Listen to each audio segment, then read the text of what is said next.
On tonight's South Bank show, the man some called the Master, playwright, actor, songwriter, singer, Noël Coward.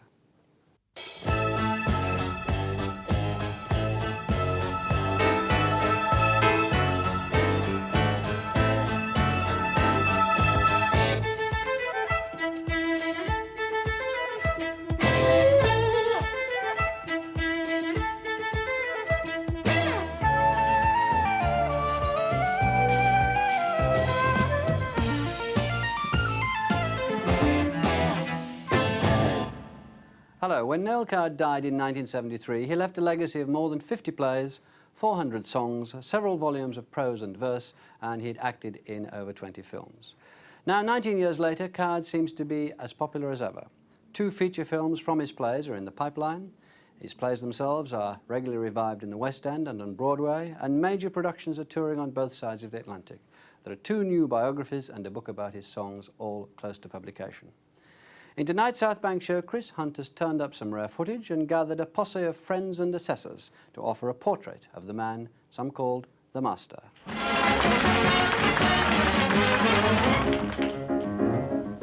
In tropical climes, there are certain times of day when all the citizens retired tear their clothes off and perspire. You know, it's one of those rules that the greatest fools obey because the sun is far too sultry and one must avoid the bottom violet rain.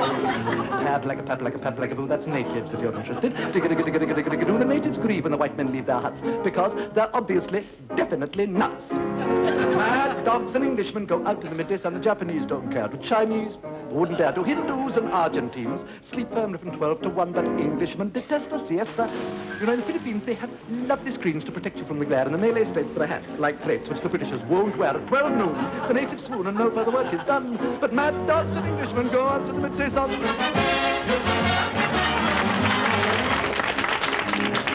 Oh, it's such a surprise for the Eastern eyes to see that though the English are effete, they're quite impervious to heat. When the white man rides, every native hides in glee, because the simple creature's hope he will impale his solar topee on the tree. Inhabiting hides the same natives, pay no attention. See, it's a shame when the English claim the earth. The quintessential English gentleman, Noël Coward, was in fact born just 2 weeks before 1900 into a lower middle-class family in West London.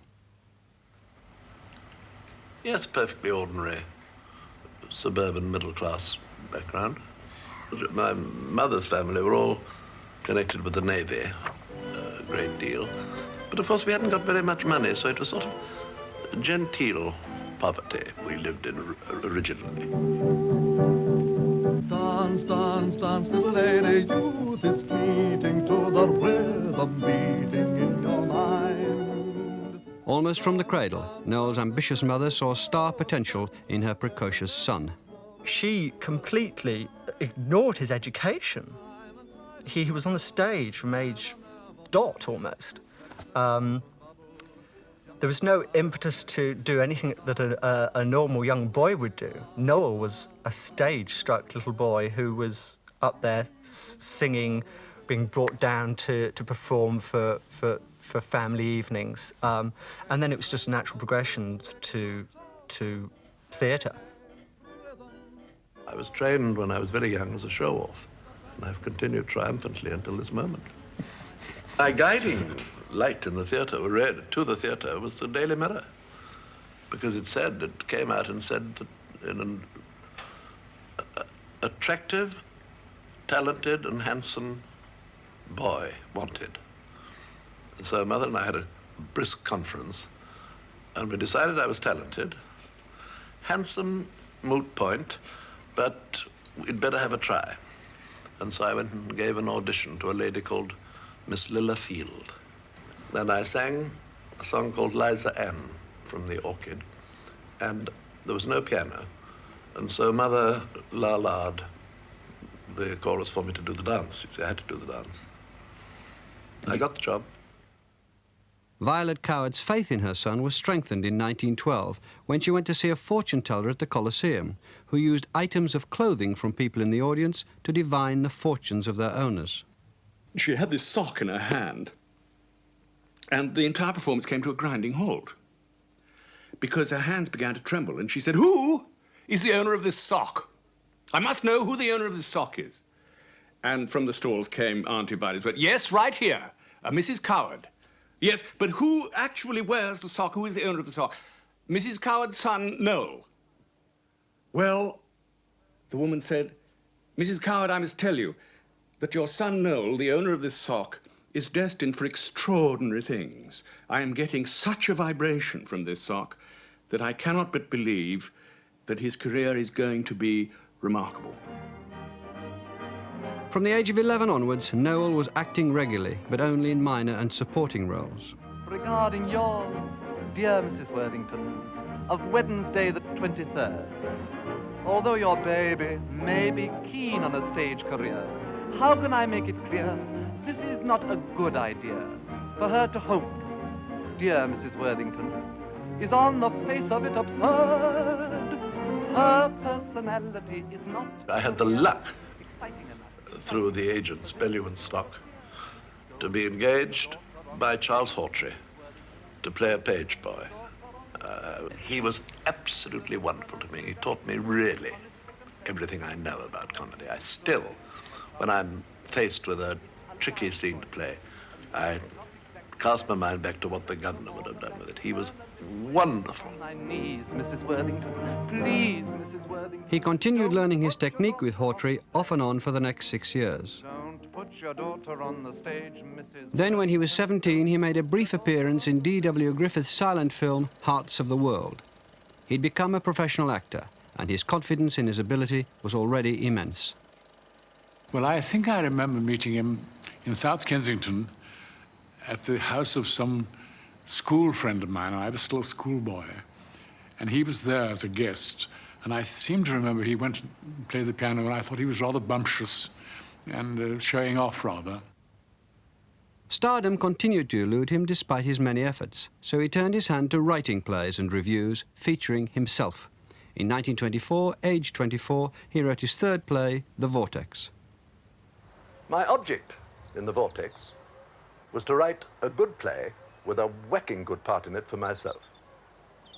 And I'm thankful to say, with a few modest reservations, that I think I succeeded. His character was the son of a woman who made herself look ridiculous by trying to appear young and taking lovers who were half her age. Originally, I had a great friend who had rather a flighty mother, and I was with him at a nightclub, and there she was with a young man, and the other people in our party at the nightclub started to laugh at her. And I thought how awful for him. I'd once went over and kissed her and said, hello, how are you, dear, etc., etc. And so they shut up. But it was a very bad moment. And I thought, how dreadful of a mother to put her son in such a position. You're neurotic and ridiculous. Just because Bunty broke off your engagement, you think you can come in here and say wicked, cruel things to me. You forget what I've seen tonight, I Mother. don't care what you've seen tonight. I've seen you make a vulgar, disgusting scene in your own house, and on top of that, humiliate yourself before a boy half your age. The misery of losing Bunty faded away when that happened. Everything is comparative, after all. I did not humiliate You ran up the myself. stairs after him because your vanity wouldn't let you lose him. It isn't that you love him. That would be easier. You never love anyone. You only love them loving you. It can't be such a crime being loved. It can't be such a crime being happy. You're not happy. You're never happy. You're fighting all the time to keep your youth and your looks. Because you can't bear the thought of living without them, as though it mattered in the end. What does anything matter ever? That's what I'm trying to find out. I'm still young inside. I'm still beautiful. Why shouldn't I lead the life that I choose? You're not young or beautiful. It was an immediate success. It established me both as a playwright, as an actor, which was very fortunate, because up until that time, I had not proved myself to be so hot in either capacity. Oh, tremendous. Everybody thought it was it was about drugs, which was not talked about in those days, and the sort of mother-son last act, like Hamlet, which was very powerful. I can't bear anymore. I have a slight confession to make. Confession? Yes. Go away! Go away! Look! What do you mean? What is it? Don't you know? Nicky, it isn't... You have... Why do you look so shocked? Oh, my God. What does it matter? That doesn't make it any better. The audience had never seen anything like it. It dealt with taboo themes, was emotionally powerful, and it attacked the shallowness of upper-middle-class society, the very people who flocked to see it. Coward played in it for the first 10 months of its run before taking it to Broadway. And soon after that, I was asked to go and understudy him in The Vortex. And I played in it for several weeks because he left, and he was very kind to me, but I was greatly in awe of him. And he was, of course, frightfully smart with dressing gowns in the wardrobe and sudden, huge success as the wicked young man of the moment. With the success came a lot of pleasurable trappings. New suits, a car, silk shirts, an extravagant amount of dressing gowns and pajamas, and a still more extravagant amount of publicity. I was photographed, interviewed, photographed again. And on one occasion, sitting up in an over-elaborate bed, looking like a heavily doped Chinese illusionist. I've always felt that this photograph caused me a great deal of harm. Anyone looking at it could tell at a glance, with a certain justification, that I was a weedy sensualist in the last stages of physical and moral degeneration. In fact, this degenerate soon monopolised British theatre. In 1925, he had 4 plays running simultaneously in the West End, and he owned his first Rolls-Royce at 26. Coward had created a style of theatre that was entirely his own. He did invent himself. He was a... You know, there was nobody...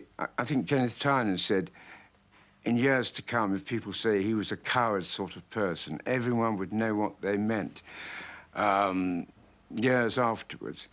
And he did invent himself, and also a kind of I don't know, morality and style, which was entirely his own and nobody else's, and owed nothing to anybody else either. In the 8 years from 1924 to 32, he consolidated his style with plays like Hay Fever, Bittersweet, Private Lives, and Design for Living. Coward starred in all of them. In Design for Living, he played a part that the public were meant to think was just like him, a successful young playwright with no time for conventional middle-class life. It's a knockout. It's magnificent. It'll run a year. 2 years. 3 years. 4 years, 5 years, 6 years. It'll run forever. Old ladies will be trampled to death, struggling to get into the pit. Women will have babies regularly in the upper circle bar during the big scene at the end of the second act. Regularly as clockwork. Daily Mail says it's daring and dramatic and witty. The Daily Express says it's disgusting. Oh, I should be cut to the quick if it's anything else. The Daily Mirror, I regret to say, is a trifle carping. Getting uppish, I see. Naughty little thing. Change and decay is gripping throughout. The characterization falters here and there, but the dialogue is polished and sustains a high level from first to last, and is frequently witty, nay, even brilliant. Oh, I love nay. But, here we go, dear, but the play on the whole is decidedly thin. My God, they've noticed it. Thin? Thin? What do they mean, thin? Just thin, darling. Thin's thin the whole world over. You can't get away from it. Would you call it thin? Emaciated. I shall write fat plays from now onwards. Fat plays filled with very fat people. It ought to be self-evident, but it often isn't about people. What made Noel formidable was that he had this terrific self-conviction, conviction of his own talent.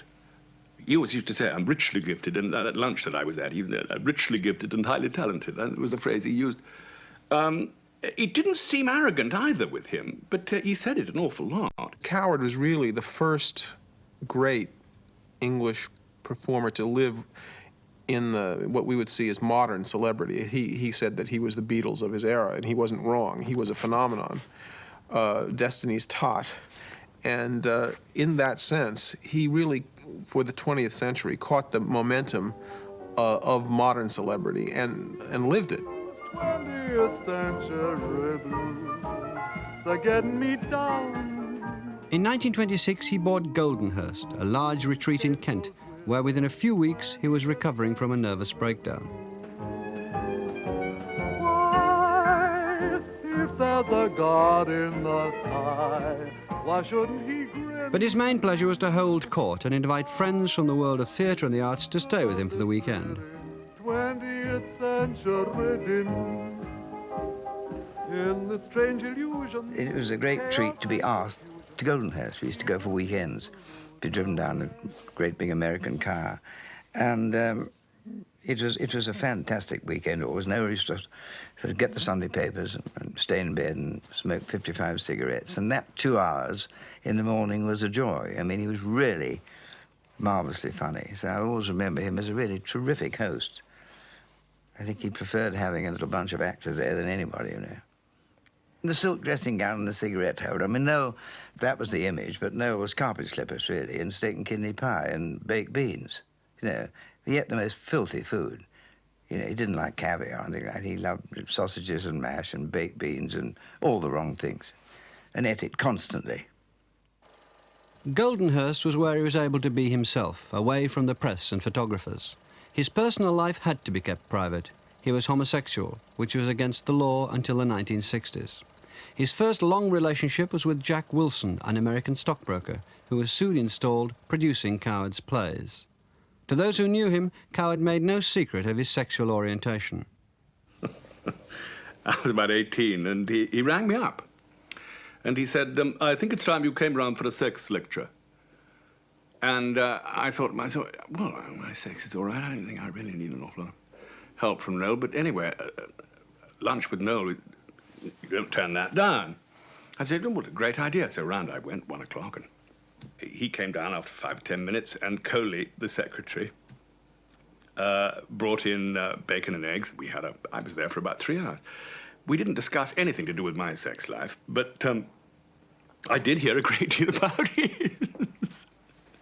And he was, I must say, he was very disarming because he was very open about it. I mean, it was quite plain that men were his thing. That's it. But I think he said, I've done everything from soup to nuts, and I've ended up with men, and that's it. In certain times, though, he must have been approached by people saying, look, it really would be better, Noel, if you married Joyce Carey, or, you know, we publicised your relationship with Gertrude Lawrence as being a sexual one, which it wasn't.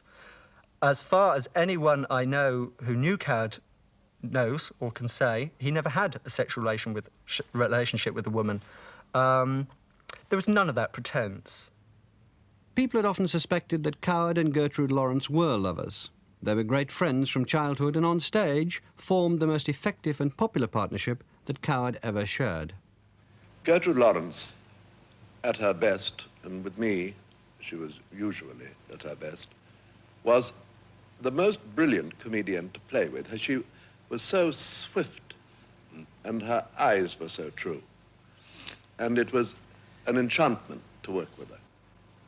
She had this shimmering kind of sexual, sensuous elegance, like a perfume wafting over you. It was just terrific, terrific. And I saw absolutely then why Noel adored her. I mean, they were oil and water because Noel was disciplinarian to the point of mania.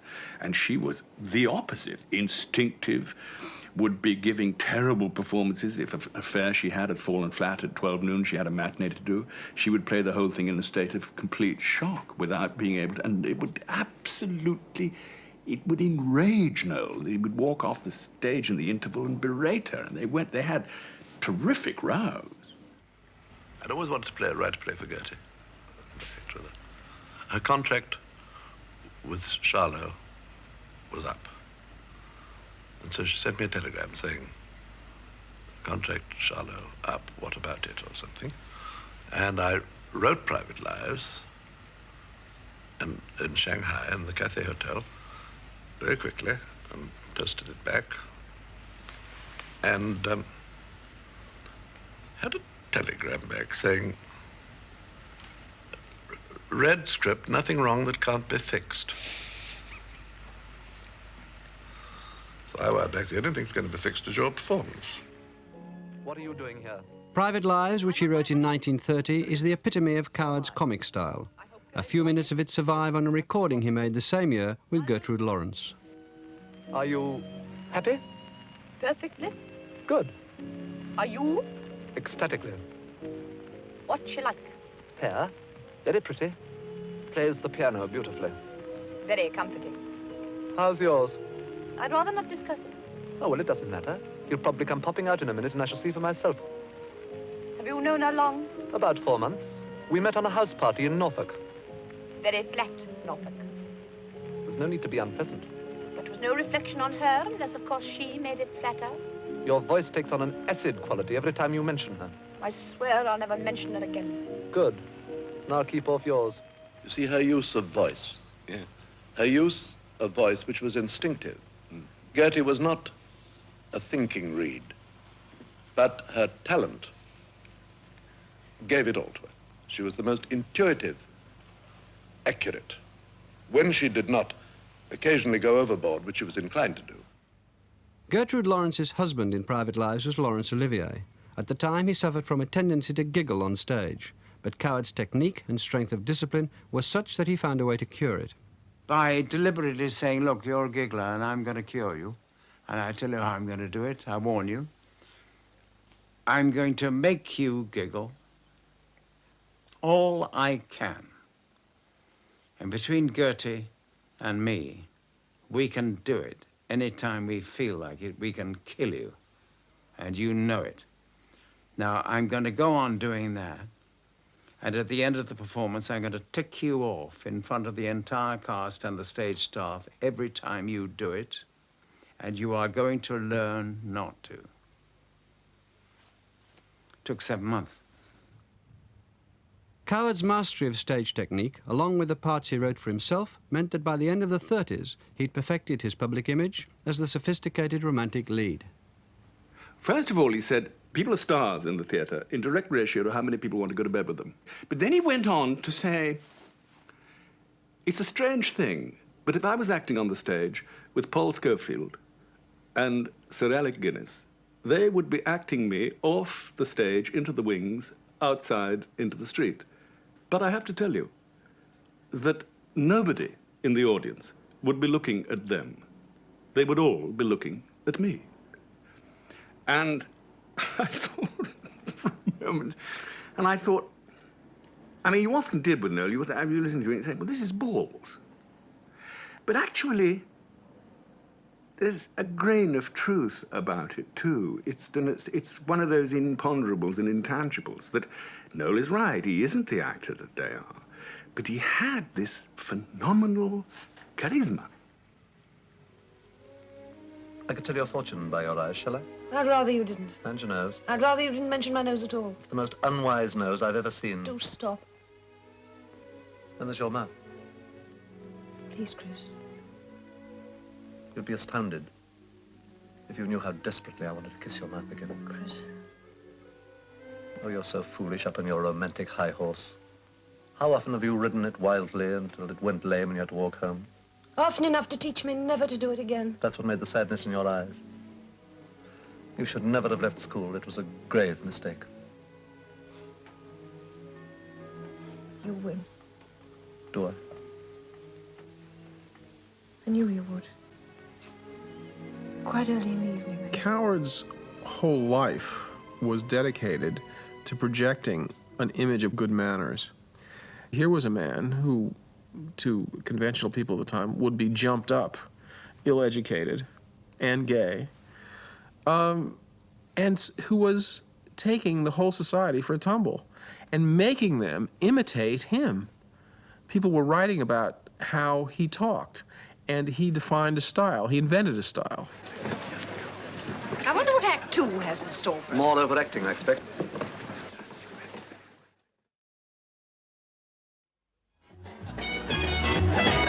Senorita Nina from Argentina despised the tango, although she never was a girl to let a man go. She wouldn't sacrifice her principles for sex. She looked with scorn on the gyrations of her relations who did the conga, and said that if she had to stand it any longer, she'd lose all dignity and wring their silly neck.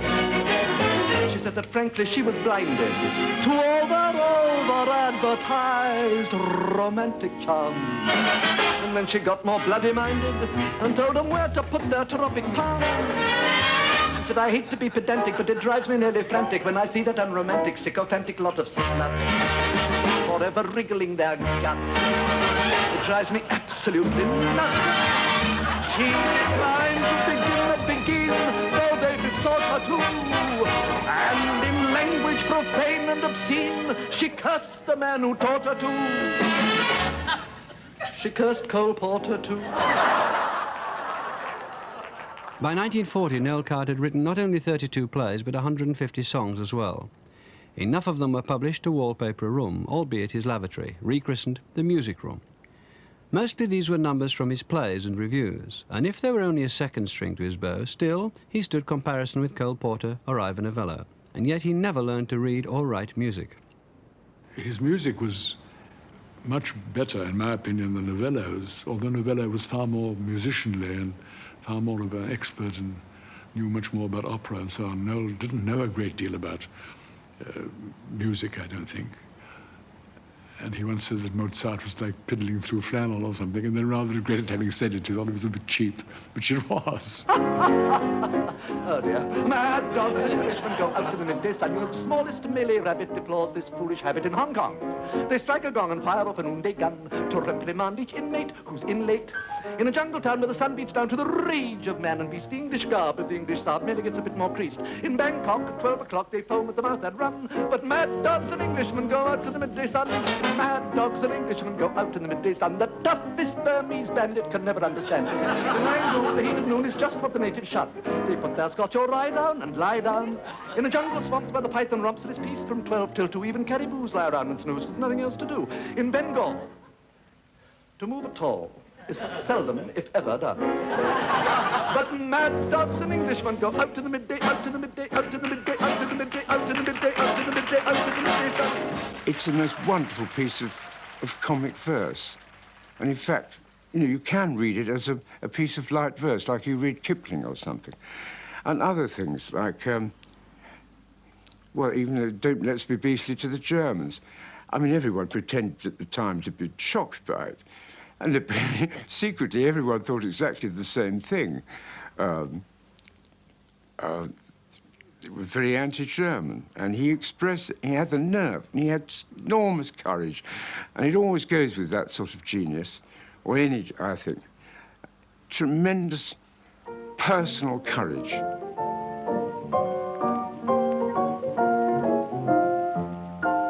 Don't let's be beastly to the Germans when our victory is ultimately won. It was just those nasty nuts. Coward's sardonic songs and wartime concerts for the troops earned him a place on the Nazi death list. Let's be meek to them and turn the other cheek to them and try to bring out their latent sense of fun. Let's give them full air parity and treat the rats with charity, but don't let's be beastly to the Hun. He learnt, as I did too, that playing to the troops during the war was a very mixed joy, and that antagonistic audiences, or rather shrugging shoulders audiences, were a great deal to learn from. He never shirked that, and he would play and appear under the most difficult circumstances, whether he went well or not. And the final insult was, you know, when he went to Churchill and said, what can I do for England? And I suppose he expected to be made ambassador to Washington or something or other, and something really useful for the war effort. He was told to go out and play Mad Dogs and Englishmen. I mean, it must have been absolutely infuriating if you wanted to be taken seriously in a different context. Coward's reputation as a frivolous playboy was originally cancelled out by Cavalcade, a theatrical phenomenon with a cast of hundreds. It dealt with the fortunes of two families between the Boer and First World Wars.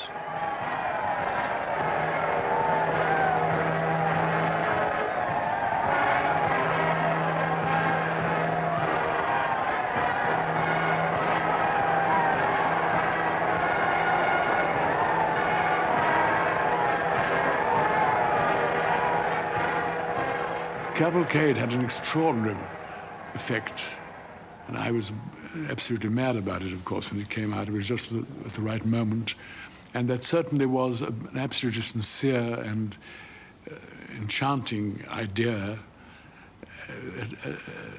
combined with an extraordinary dramatic sense of picture and spectacle, and emotion, everything together. It really was a triumph, I think, and deserved everything that it, although people afterwards said it was jingoistic and sentimental and so on, it had absolutely the right effect at the right moment and was his great achievement, I think.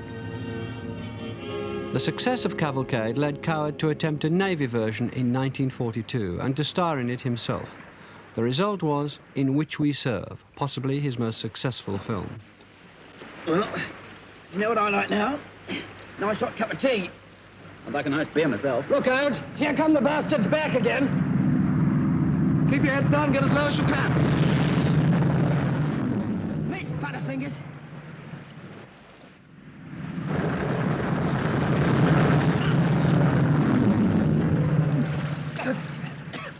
Blown it. I spoke too soon.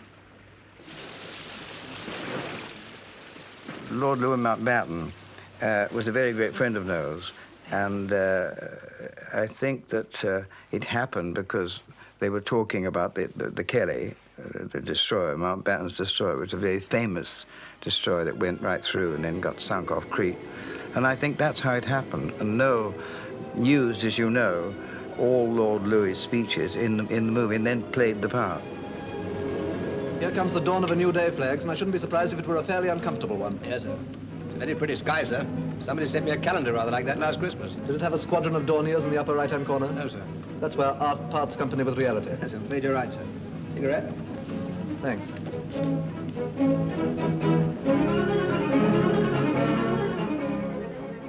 Mountbatten took a close interest in the film, even inviting the King and Queen, along with the Princesses Margaret and Elizabeth, onto the set at Rank Studios at Denham.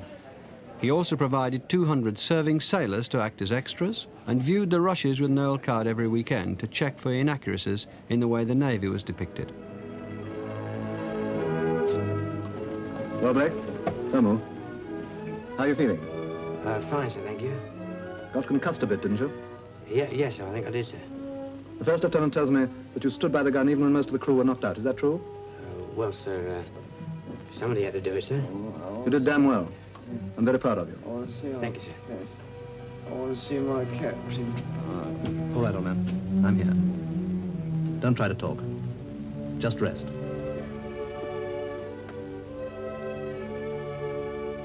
He brought the theatre discipline into the studios. I mean, on the first morning of shooting, a certain actor was about 10 minutes late. And Noël said, "This isn't good enough. This wouldn't happen in the theatre." He said, "What's your name?" Pointed to a young man called Michael Anderson, right? The director. He was then the third assistant. He said, "Go and put the moustache on and go and play the Marine." Coward co-directed the picture with a young film editor, David Lean. Acting was a kind of mystery to me. And Noël, of course, was simply wonderful at that. He was wonderful with actors. And I took over the technical thing. I decided where the camera was, what lens to use. And Noël took over the actors. Well, I said I was lucky. I was lucky because Noël became terribly easily bored. And he got bored very soon. And when he wasn't acting in one of the scenes, he wasn't there. So I handled the whole damn thing. You know, great piece of luck. You know what's happened, don't you? Further pictures followed. Another collaboration with David Lean turned Coward's one-act play, Still Life, into Brief Encounter. I've fallen in love with you. Yes, I know. Tell me honestly. Please tell me honestly if what I believe is true. What do you believe? That it's the same with you. That you've fallen in love too. Sounds so silly. Why? I know you so little. But in the late 1940s, good new plays were not forthcoming. Coward had always found he wrote best when abroad, in hotels or on board ship, and he travelled increasingly now. When the storm clouds are riding through a winter sky, sail away, sail away. When the love light is fading in your sweetheart's eye, sail away, sail away. When you feel your song is orchestrated wrong, why should you prolong your stay? When the wind and the weather blow your dreams high, high, sail away, sail away, sail away. He lived extravagantly and travelled all around the world with his friends on exotic winter holidays. Though he travelled the Far East, Europe and the Americas, it was Bermuda and Jamaica that became his favourites. Finally, he decided to move abroad, attracting criticism in the press for doing so. But why did he go? A very simple answer in 2 words. Income tax.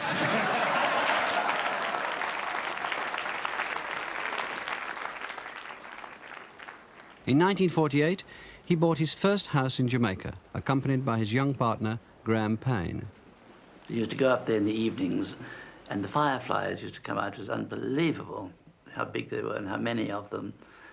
And we used to go up there with all the visitors and take a nice good old flask of the dry martini and sit and just look at the view and the sun going down. And people used to say, oh, you know, it's, these martinis are very strong. And I said, no, no, no, it's the altitude. Anyway, he loved us up there so much that he bought a bit of land from a friend of his called Blanche Blackwell, who owned it, and built a little house.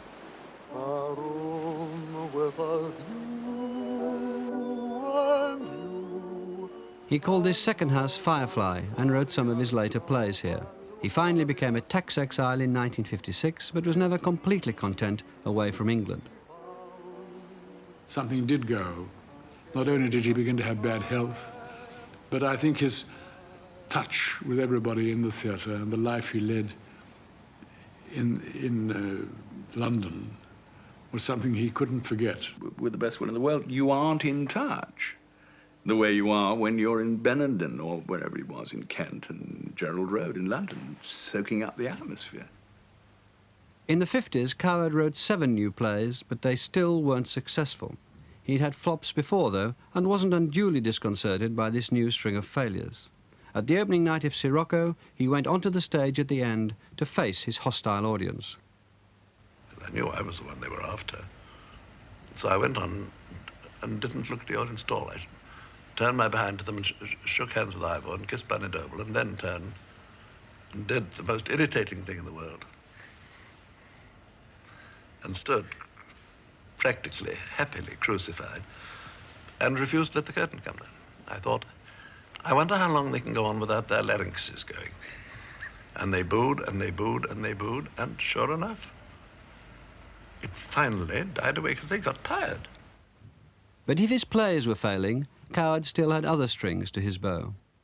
When his plays couldn't find an audience, or a good audience, a solid audience, he simply abandoned his plays and launched himself on the public as a sort of a turn. And his review, his songs, made him an enormous success in America, naturally, where his brand of unbridled individualism have found more favor than here. And his swank, you know, in America, a definition of a genius is anyone from England.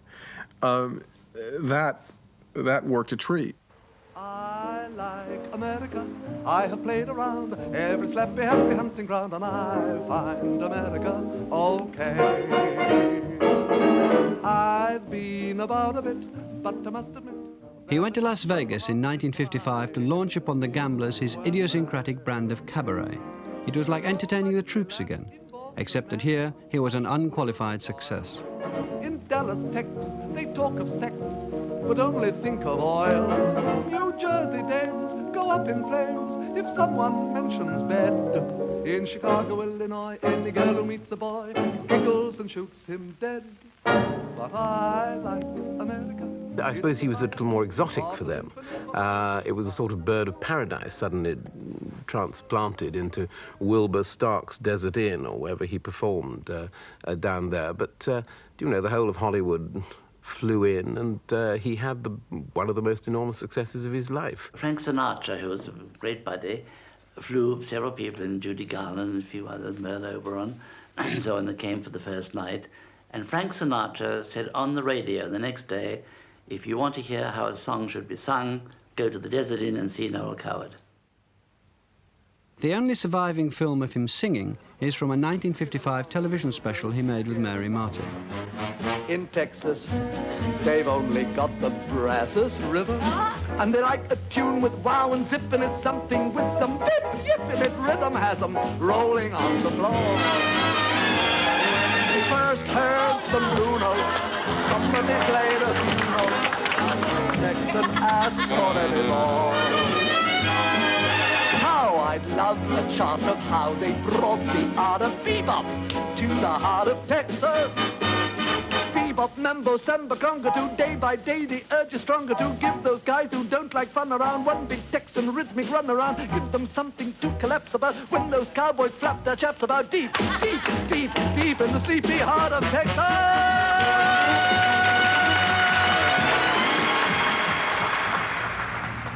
But while he was busy in America being a star turn, the world of British theatre was changing. The well-made drawing-room play was swept aside by the angry young men of the royal court. The revolution was like the one Coward had caused 30 years earlier with the Vortex, but he simply couldn't come to terms with it. Nowadays, a well-constructed play with a beginning and a middle and an end is despised. A light comedy whose sole purpose is to amuse is dismissed as trivial and insignificant. Since when has laughter been so insignificant? No merriment, apparently, must scratch the grim set patina of these dire years. We must just sit around and wait for death, or hurry it on, according to how we feel. Well, I understood it absolutely, but he pitched into people like myself, saying we were all badly dressed and we didn't know how to behave ourselves, and we all dropped our H's and everything, which wasn't entirely true. But, and he went, I think it was about 3 weeks of them, and finally I did get slightly fed up with it, and I wrote him a note, and I said, you know, we're all in the same trade, and I think you should leave us alone because there's room for you and there's room for us. And I had this marvellous letter back from him. And he said, you know, you're absolutely right. It's very vulgar and common of me, and I shouldn't talk like that at all. Noël Coward went to great lengths to try to patch up things with Osborne, but the damage was done. He was reviled for his elitist views, even though he was now recanting. There's room for everything in the theatre. I think there's still room for a drama or a comedy or play about kitchen sinks, if necessary, or tramps, or that's fine, providing they're good enough. I also think that there's still room for a charming upper middle class family who have hearts and limbs and feel and think just the same as anybody else does, and even dukes and duchesses. There are still a few extant. Coward was now on the wrong side of the dilemma he'd foreseen 20 years earlier in his play Present Laughter, where a successful older playwright, another persona for Coward, was faced by an earnest young writer. What you don't realise is that the theatre of the future is the theatre of ideas. That may be, but at the moment I'm occupied with the theatre of the present. And what do you do with it? Every play you appear in is exactly the same. Superficial, frivolous, and without the slightest intellectual significance. You have a great following and a strong personality, and all you do is prostitute yourself every night of your life. All you do with your talent is to wear dressing gowns and make witty remarks, when you might really be helping people, making them think, making them feel. There can be no two opinions about it. I'm having a most discouraging morning. Coward continued working well into his 60s and wrote the same character into his 1965 play, Song at Twilight, with which he had a modest success. Through the aging playwright Hugo Latimer, Coward can at last discuss an issue of great concern to himself. According to the law in England, homosexuality is still a penal offence. In the light of modern psychiatry and in the opinion of most sensible and unprejudiced people, that law has become archaic and nonsensical. Nevertheless, it exists. Well, it won't exist much longer. Maybe so. But even if the actual law ceases to exist, there will be a stigma attached to the love that dare not speak its name in the minds of millions of people for generations to come. It takes more than a few outspoken books and plays and speeches in Parliament to uproot moral prejudice from the Anglo-Saxon mind. He raises a theme, and we see that he feels something strongly about it. And the issue really is that the character, Hugo Latimer, admits that his life would have been happier, that perhaps he would have been a better writer had he been able to admit this, but he didn't, and he couldn't. But still, Coward is sticking, even at the end of his life, very much to the issue of himself, which was his one big, bright idea. His great creation was Noël Coward. At retirement age, Noël Coward, the mythical figure, was making a comeback. He received an enormous boost when Laurence Olivier invited him to direct a revival of his 1924 play Hay Fever at the National Theatre. His frivolous 20s style proved well suited to the 60s. Methods? What methods? Well, you're far too pleasant to occupy yourself with the commonplace. And you spoil yourself by trying to be too clever. Thank you. Anyhow, I don't know what you mean by the commonplace. Oh, you mean you want me to explain? Not at all. Very well, I will. I shan't listen. No, pretend not to, but you'll hear every word really. Oh, you're so inscrutable and quizzical, just exactly what a feminine psychologist should be. Yes, aren't You I? frighten me dreadfully. Oh, darling. Oh, don't call me darling. Well, that's unreasonable. You've been trying to make me the whole evening. Oh, your conceit is outrageous. Not conceit at all. You've been firmly buttering me up because you want a nice little intrigue. How dare you? It's perfectly true. If it weren't, you wouldn't be so cross. I think you are insufferable. Oh, Myra, dear Myra. Don't touch me. Oh, come along. Let's have that nice little intrigue. The only reason I've been so annoying is that I love to see things as they are first and then pretend they're what they're Yes, not. words, masses and masses of words. Yes, well, they're great fun to play with. I am glad you think so. Personally, they bore me stiff. Myra, don't be statuesque. Yes, let go of my You're hand. charming. Let go I of my won't. hand. You will. Oh, I'm so sorry. The revival was an instant success and transformed his fortunes again. The press and public seemed surprised at just how good a writer he was. I think people realise that he isn't that Saturday afternoon coach party playwright that we have been given to believe existed. He's an infinitely more complex, infinitely more satisfying, infinitely more modern writer than that. More of his early plays were revived, and Coward found himself a fashionable celebrity again. In 1969, the Savoy hosted an extravagant 70th birthday party for him, and a number of illustrious colleagues and friends turned out to pay tribute.